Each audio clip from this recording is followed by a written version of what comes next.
వాక్య ధ్యానం కొరకు first book of Samuel chapter 2 words 8. మొదటి సమూయేలు గ్రంథము 2వ అధ్యాయము 8వ వచనం.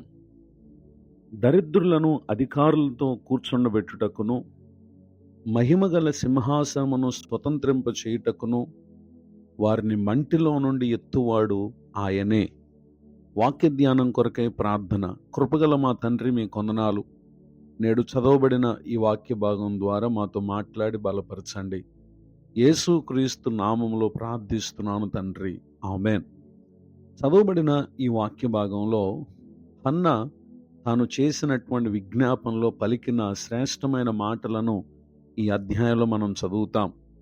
వాటిలో నేడు మనం చదివినటువంటి వాక్యం చెప్పేటటువంటి చాలా విషయాల్లో ఒక సంగతిని మనం పరిశీలన చేసినట్లయితే, దరిద్రులను అధికారులు కూర్చుండబెట్టుటకును ఆయన లేవనెత్తేటటువంటి దేవుడు, మంటిలో నుండి ఎత్తువాడై ఉన్నటువంటి దేవుడు.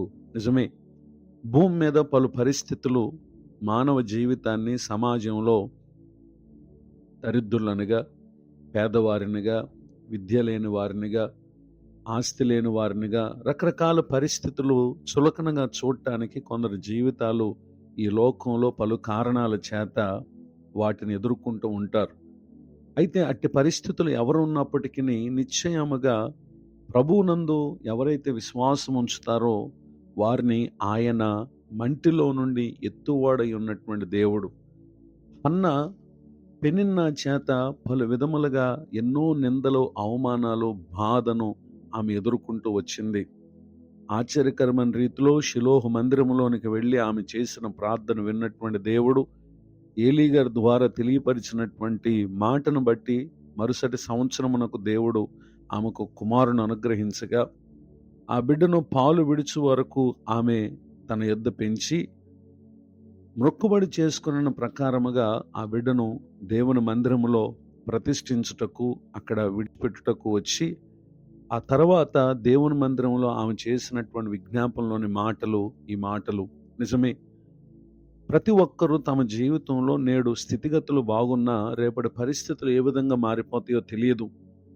గనుకనే నేడు బాగున్న వారు ప్రస్తుతం బాధను అనుభవిస్తున్నటువంటి వారిని చూసి ఏమాత్రము కూడా తమను తాము గనపరుచుకుంటూ వారిని గాయపరచటం, అది ఎంతమాత్రం కూడా ఒక వ్యక్తికి మంచిది కాదు. మనము క్షేమస్థితిలో ఉన్నాం, కొందరు బాధలో ఉన్నారు. వారిని మనం ఆదరించాలి, ధైర్యపరచాలి, బలపరచాలి, కానీ వారిని గాయపరిచే వారంగా మనం ఉండకూడదు. కారణం ఏంటంటే, నేడు ఘనమైన స్థానంలో ఉన్నవారు రేపటి దినాన గాయపడే పరిస్థితులు రావచ్చు. నేడు గాయపరచబడిన వారు ఖచ్చితంగా రేపటి దినాన దేవుడు వారిని ఘనమైన స్థానంలో నిలబెడతాడు అనేటటువంటి విషయాన్ని తెలియచేయటానికి సంతోషిస్తున్నాను.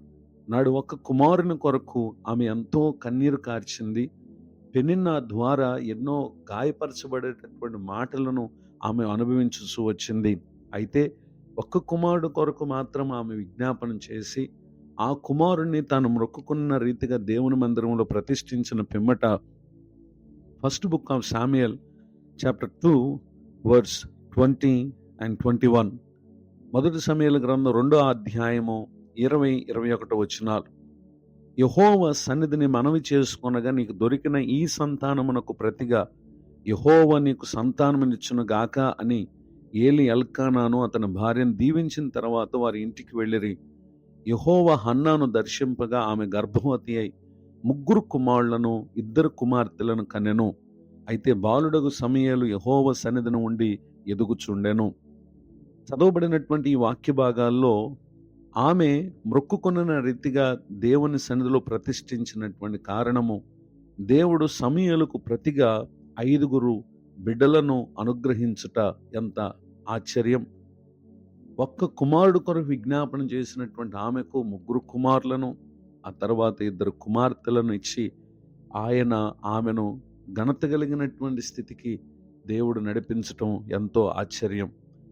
ఈ మాటలు వింటున్నటువంటి నా ప్రియ సహోదరి సహోదరులు, మన జీవితంలో ప్రస్తుతం ఎదుర్కొనేటటువంటి పలు పరిస్థితుల దృష్ట్యా దరిద్రతను అనుభవించచ్చు, అవమానమును అనుభవించచ్చు, మంటి స్థితి అనగా అందరికంటే క్రింది స్థితిని అనుభవించే పరిస్థితులు ఒకవేళ మీ జీవితంలో ఉన్నాయేమో, అధైర్యపడకండి.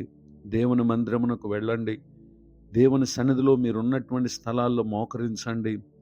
నిశ్చయముగా ప్రభు సన్నిధిలో వేడుకొనండి. ఆయన మీ కన్నిటిని ఆయన నాట్యముగా మార్చబోతున్నారు. మీ దుఃఖ దినములను ఆయన సమాప్తం చేయబోతున్నారు. అంతేకాదు, గాయపరచబడిన మిమ్ములను ఘనమైన స్థానంలో ప్రభు నిలబెట్టబోతున్నారు.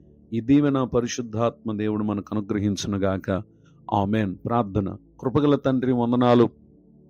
నేడు విన్న ఈ మాటల ద్వారా మమ్మల్ని మీరు బలపరిచినందుకు స్తోత్రం. దైవజనులను, వారి కుటుంబాన్ని, పరిచర్ను దీవించండి. నేడు నూతన సంవత్సర దయాకిరీటాన్ని పొందిన మా ప్రియులను ఆశీర్వదించండి. కృపాక్షణలు ప్రతి ఒక్కరు కలుగు చేసి ఘనత గల స్థితిలో ఉండి ఇతరులను గాయపరచువారుగా కాక ఆదరించువారుగా ఉండినట్లుగా ప్రతి ఒక్కరిని దర్శించండి. నేడు గాయపరచబడినటువంటి పరిస్థితిలో ఉన్న వారి గాయాలను నిశ్చయముగా మీరు కట్టి అద్భుతాలు చేసే దేవుడు విన్నందుకు కృతజ్ఞతలు తెలియజేస్తూ యేసుక్రీస్తు నామములో ప్రార్థిస్తున్నాను తండ్రి. ఆమేన్. తండ్రి, కుమార, పరిశుద్ధాత్మ దేవుడితోనే నడిపించునుగాక. ఆమేన్. నేడు విన్న ఈ